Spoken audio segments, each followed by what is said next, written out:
Kalau Anda sedang menonton video ini, besar kemungkinan Anda ingin menjadi orang tua yang baik untuk anak Anda. Dan itu adalah hal yang sangat luar biasa. Tapi ada satu hal yang seringkali menjadi penghalang, yaitu penilaian. Atau lebih tepatnya sikap menghakimi. Label seperti orang tua yang baik atau orang tua yang buruk sebetulnya nggak banyak membantu. Soalnya dua-duanya terdengar terlalu berlebihan. Nggak ada tuh orang tua yang bisa terus-terusan jadi baik setiap waktu. Kita semua masih terus belajar, terus menyesuaikan diri sama anak, karena anak juga terus tumbuh dan berubah. Bahkan niat baik sekalipun kadang bisa berujung nggak sesuai harapan. Tapi karena kita takut dibilang orang tua yang buruk misalkan, kita malah jadi pura-pura nggak pernah salah. Kita takut terlihat gagal. Label seperti ibu yang hebat atau ayah yang baik juga bisa bikin tekanan sendiri. Kita jadi berusaha mati-matian untuk terlihat sempurna dan malah nutup-nutupin kesalahan. Padahal yang penting bukan soal kelihatan sempurna, tapi bagaimana kita menjalin hubungan yang sehat dan jujur sama anak. Kalau kita terlalu takut terlihat salah misalkan,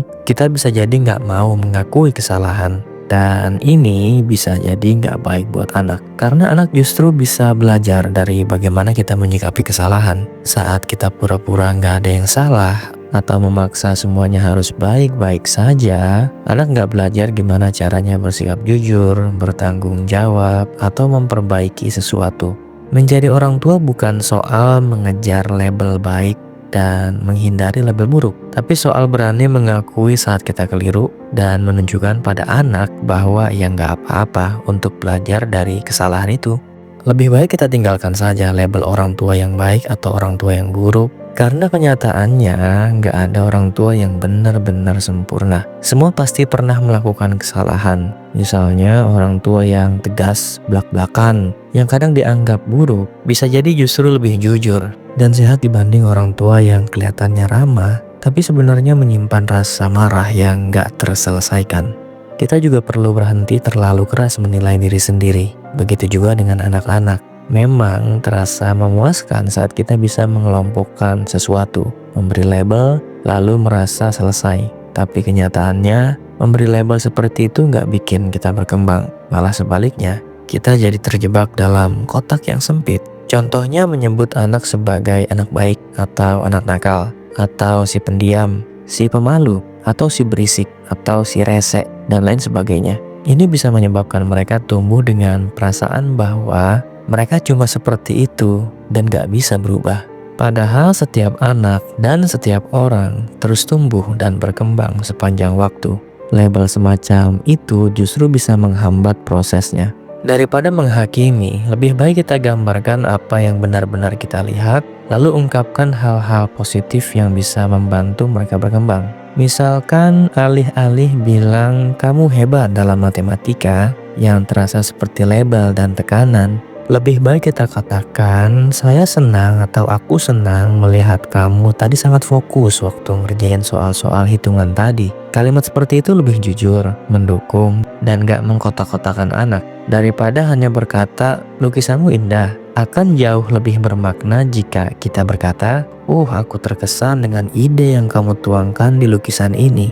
Rumahnya terlihat seperti sedang tersenyum ya, dan itu membuatku merasa senang. Kalimat seperti ini menunjukkan bahwa kita benar-benar memperhatikan usahanya, bukan sekedar memberikan pujian secara umum. Cobalah menggambarkan apa yang Anda lihat misalkan dan rasakan dari hasil karyanya. Tunjukkan bahwa kita menyadari detailnya dan dorong dia untuk terus berkarya tanpa perlu menghakimi. Mengapresiasi dengan menyebutkan hal-hal yang spesifik akan lebih menyentuh hati anak daripada komentar singkat seperti wah hebat, atau sebaliknya kritik yang membuatnya patah semangat. Misalnya meskipun sebuah tulisan terlihat masih berantakan gitu ya, tapi huruf P-nya sangat rapi. Kita bisa mengatakan, wah huruf P-nya kamu tulis dengan sangat rapi loh. Semoga nanti kedepannya kamu bisa semakin suka menulis huruf-huruf yang lainnya juga. Di sini ada latihan yang bisa kita gunakan agar kita bisa menunda penilaian. Daripada langsung menilai atau menghakimi diri sendiri atas sesuatu yang kita lakukan, cobalah untuk mengamati dan menghargai prosesnya. Rasakan bedanya. Misalnya daripada berkata rotinya enak, kita bisa mengatakan ternyata belajar memanggang roti ini membuahkan hasil juga. Daripada berpikir Saya payah banget deh nih bikin konten ngomong di depan kamera. Ubahlah menjadi, saya sudah mulai latihan dan ada perkembangan sejak minggu lalu.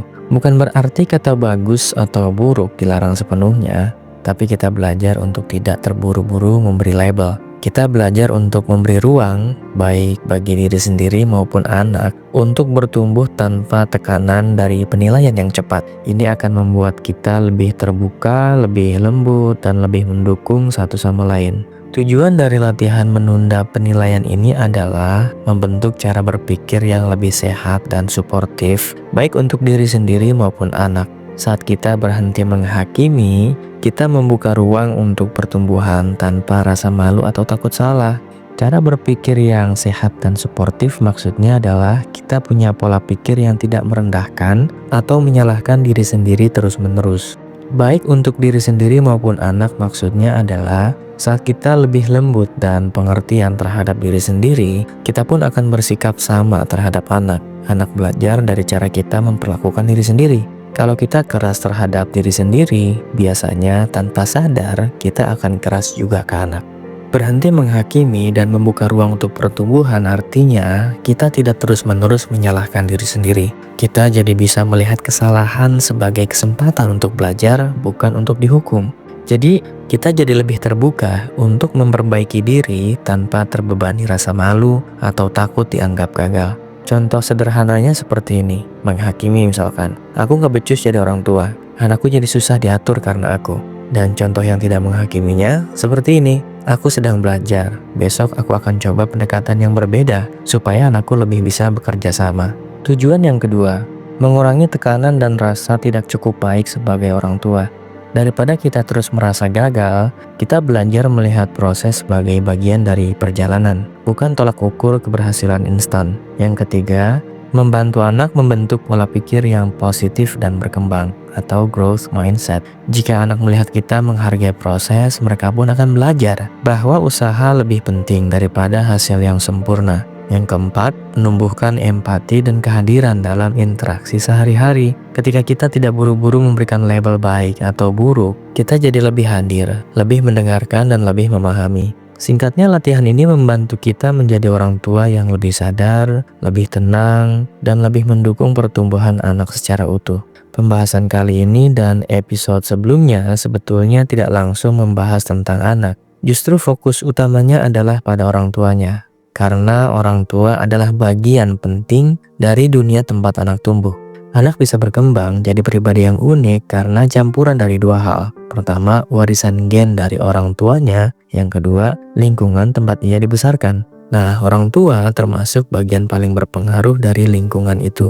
Seringkali yang luput disadari adalah bahwa cara kita memandang diri sendiri dan bagaimana kita menanggapi perilaku anak punya dampak besar pada proses pengasuhan. Banyak orang tua sibuk mengamati kelakuan anaknya, tapi lupa bertanya bagaimana perasaan anak ini mempengaruhi diriku, atau bagaimana reaksiku mempengaruhi dirinya. Padahal yang membentuk kepribadian anak bukan hanya nasihat atau didikan yang kita berikan, tapi juga bagaimana mereka melihat dan merasakan sikap kita setiap hari. Disinilah pentingnya refleksi. Orang tua perlu memperhatikan apa yang mereka rasakan ketika berhadapan dengan anak dan bagaimana mereka meresponnya. Perhatikan juga cara bicara kepada diri sendiri, jangan biarkan suara batin yang penuh kritik menguasai. Karena cara kita memperlakukan diri sendiri akan tercermin dalam cara kita memperlakukan anak. Singkatnya, berhentilah terlalu keras pada diri sendiri. Anak tidak butuh orang tua yang sempurna, mereka butuh orang tua yang mau terus belajar dan sadar akan dirinya sendiri.